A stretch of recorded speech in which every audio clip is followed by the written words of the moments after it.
right, welcome to Your Time, Your Money, the show where your time is just as valuable as your money, and we know that. Great to have you today, Adam. Good to be here. Yeah, Appreciate it. For our listeners, thanks for tuning in as usual. We've got a topic today that shouldn't take too long, but I think is actually very important. Some people don't even know it exists. Right. And that's how to find state unclaimed funds. Money, money, money. Money, money, money. So why don't we delve right into it? I'll let you do the honors. It's your time. Your money. And, I thought it was a timely topic because this is something that we consistently try to do for clients of the SC Group is, we try to run clients throughout the year through state unclaimed funds to see if there's money there that was missing. Sure. Okay. Sure. And today's format I thought would be, kind of just that general conversation of what we do with a client that has never heard of unclaimed funds. So, having you basically pretend that you're a client. Yep. And, really delve into why and how and where you look for them and how you apply for them and what you could have in there as well. Sounds good. Why don't we dive in? So what's unclaimed funds, Mark? Yeah, so, unclaimed funds is one of those things where occasionally money gets lost to you. And I say lost to you because a financial institution perhaps can't identify where you are in your life. So, for instance, let's say you moved. Let's say you moved from New York to California, or even you moved from, Albany to Catskill. Right. But you forgot to notify a financial institution of that move. Right. So what are they going to do? They're going to send you mail to your old address. Most likely the Postal Service is going to forward it, which sometimes takes a while. But they're only going to forward it for so many days or months. Right. And then afterwards, if you still haven't changed with that financial institution your mailing address, if they send to your old address, they're going to get it returned back with a yellow sticker on it, says undeliverable. Right. Well, by law, they have to keep. They have to provide you your timely quarterly statement, your annual review, and things along that lines. And if they can't, they're going to send you a notice saying, hey, we can't get hold of you. But unfortunately, what do they have usually? Right. The address, that's it. Right. Right? So they're going to send that, and they might get 1, 2, 3 months, maybe 6 months worth of statements and stuff get returned. Eventually, they're going to say, hey, we don't want to have the liability of it, and they're going to turn it over to the state. And by financial institutions, just for our viewers and listeners, you mean anything from an investment house to a bank? Yep, and actually it can even go even farther. It could be maybe you had a gift card that expired and or a gift card you lost and there's money outstanding that, let's say Target or another company had sent you and they know that you're the owner of that and it hasn't, been spent. Yep. Or a credit. It could be a credit due to you by New York State or another organization. It could be maybe a rebate check, right? So, it used to be you get rebates, right? And you can mail in a receipt and get $50, $75 back. You buy this Husqvarna chainsaw and you get a $75 rebate. So it could be any check that was uncashed. Checks are usually good for 180 days or so, depending on the organization, or 90 days, and then they expire. But the money doesn't go away; you're still entitled to it. They just need to reissue a new one. But if they can't find you, they're going to send it to unclaimed funds. So, most clients probably don't know. I would think the majority of the time they don't even know that these funds exist, right?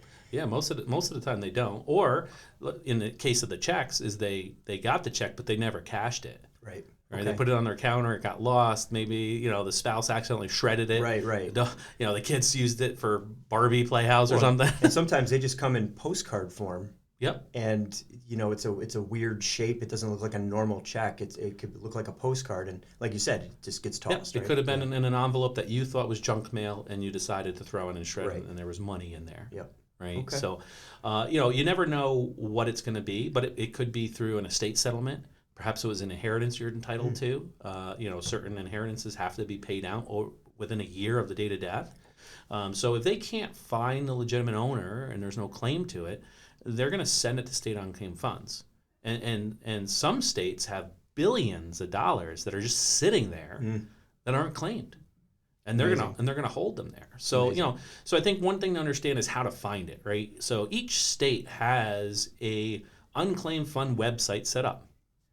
You can usually, Google or search, state unclaimed funds. And the one thing you want to be cautious about is you want to go to the state site. Okay. Yep. Because there are companies out there where they will go through the process to apply for the unclaimed funds for you. But with anything, what are they going to charge you? Right. a fee. A fee, yeah. Right? Yep. So they might say, hey, I'll go and find this unclaimed fund for you, but I'm going to charge you 5% or 10% or whatever that number A is. finder's fee or Yeah, whatever. finder's fee. Yeah. When all they're doing is really going on the state Going on unclaimed the fund same way.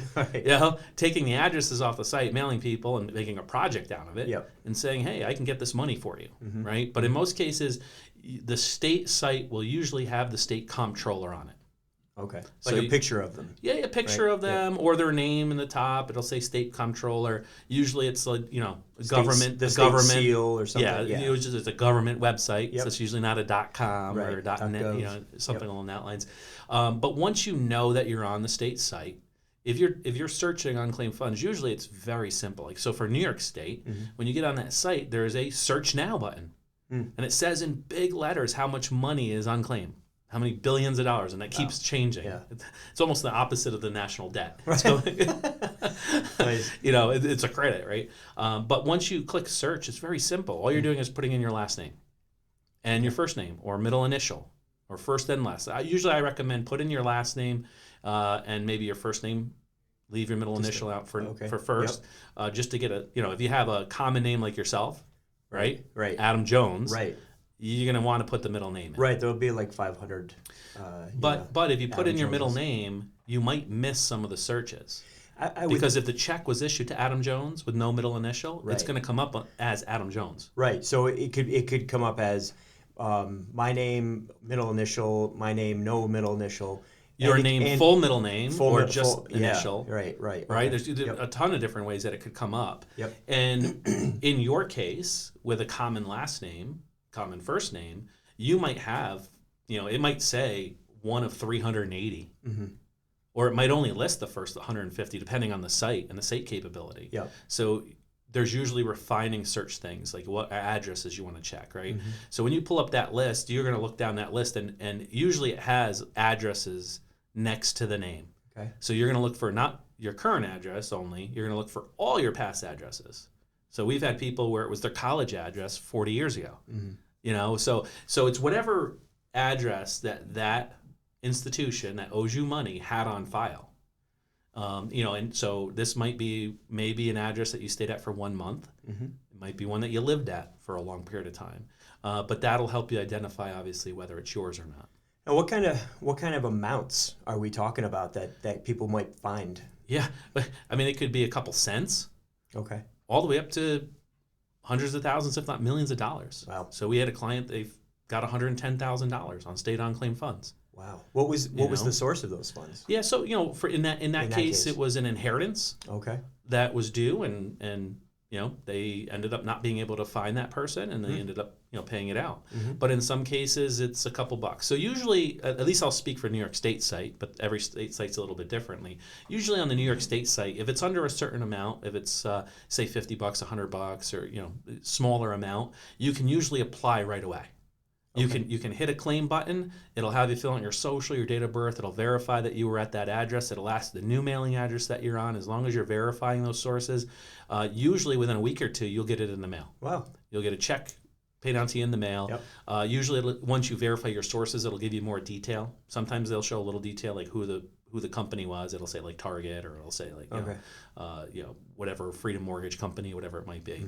Mm-hmm. But the more hoops you usually have to jump through, the larger amount. Okay. So Well, that it's makes sense, complicated right? for you to get to it. Right. It's usually a sizable amount. Right. You might have to involve attorney. You might have to involve paperwork, actual physical paperwork. The more hassle you have to go through, the larger it usually is. It makes sense too, right? Because you could have scammers out there just searching people's names and looking for large amounts and then claiming to be them. So Yeah. the validation process, I would think, would need to be And much you're more going to want to substantial. check with your CPA as far as the tax liability of those funds, because some funds are 100% taxable. So let's say you moved, but you had a 401k somewhere, and that 401k got turned over to unclaimed funds. Well, that's a distribution. right. You know what I mean? Interesting. Yeah. So Yep. you might have to pay tax on that whole amount as you come over, right? And you would like to think that people don't lose track of 50,000 or 20,000 or 100,000, but it happens. Sure. It happens more often than not. We've had clients that have said, "Oh, you know what? I forgot I had X amount of money in some other account." That happens all the time. People just get Yeah, well, think of it like this: Involved with if life, you have I forget. 10,000 in an account, and you move a couple times in like 5, 6 years, 7 years, right? Mm-hmm. You have market growth on that money. While they're waiting to find you and stuff, you have market growth on some of that Sure. money. So that 10 could quickly become 15 or 20 before it goes to unclaimed funds. And if that's the case, then it's going to be a sizable amount compared to what you think it is. Right. You know? Yeah. And it amazes me how many people have $500 that were in an old 401k or something, and then they just lost it. Right. And they just, I don't know where it is, and you check, and it ends up being on unclaimed funds. Oh. So the other thing I encourage people to do is when they go on there, just type in all your family members too. That's what actually was going to be my next question was, so what happens if, someone's parent passes away and they want to check and see if under their name was Just type in their names, look for their addresses. If you find them and you're the beneficiary, executors of the estate, you're going to go through a different claim process. You're Right. going to have to prove that you are the person that's going to inherit that money. But you could do this for any person or relatives that you know. It's actually a pretty fun game. I mean, imagine searching your best friends and finding $5,000 or $10,000. Right? They go, "Well, you a dinner." Right. Right. Yeah. But we do that quite often. Is just search out other family members. A lot of times I'll call a client and I'll be like, hey, let's say the last name is, McGillicuddy, Yep. Whatever name we want to use. If I see 5 different names on there, I'll talk to my client and be like, hey, do you know a Judy, a Paula, a blah, blah, blah, blah, blah? Mm-hmm. And usually they'll be like, oh, yeah, that's my aunt or that's my cousin or whatever. Well, did they ever live here? Oh, yeah, they live there. Okay, well, let them know Right. that they're on unclaimed funds. Yeah. And, it's funny because you could run it now, but because of the delay process of the money going to state unclaimed funds, you could try again 6 months later and something may be on there. So it's really something that you should get in the habit, and we do as an advisory group, is get in the habit of running client names through unclaimed funds because we want to find that, right? We want to find that free money, so to speak. Mm-hmm. And it amazes me how many advisory firms don't use unclaimed funds or don't even remotely search their clients on there. I mean, like I said, we found $110,000 for one client. I mean, I think we're over $250,000 of unclaimed fund money for clients that's rightfully theirs. Yep. And if that's money that can help them with retirement or invest, then so be it. And that's not even counting the amount of $3, $5 rebate ones that we found over a period of time. And it's funny because the one client with the larger amount, they kind of didn't want to apply. Well, is it worth it? I want to go through all this effort for $3 or whatever. The thing is you don't know. Right. Right. You know what I mean? Yep. And I always tell clients, look, if it's $3, it's still $3. Well, it's free to search, correct? Yeah, it's free to search. There's no fee from the state or anything like that traditionally. I can't speak for all states, but I just know on New York State site, it's usually fairly simple to get through. Right. And, I hope that listeners take this. They jump on unclaimed funds, whatever state they might be in, make sure it's, once again, the right state site, and start searching. And, of course, that would obviously be pertinent to wherever you lived. Yeah. And you may not live in that state anymore, but check that state's site. Any state that you may have lived in or had accounts in. Yep. Right? Because you just don't know. It may be out there. Yeah. So, just a little tidbit today. Make sure that our listeners are familiar with the site, how to do it, and they should search it. So hopefully the searches from this episode alone will crash the site probably, right? Oh yeah, it's absolutely going down. Yep. So as always, like and subscribe. If you have topics that you'd like us to cover, send them in. You can find the Nestle Group at 43 British American Boulevard in Latham, New York, 12110, or at 844-444-YTYM. And as always, it's your time, your money.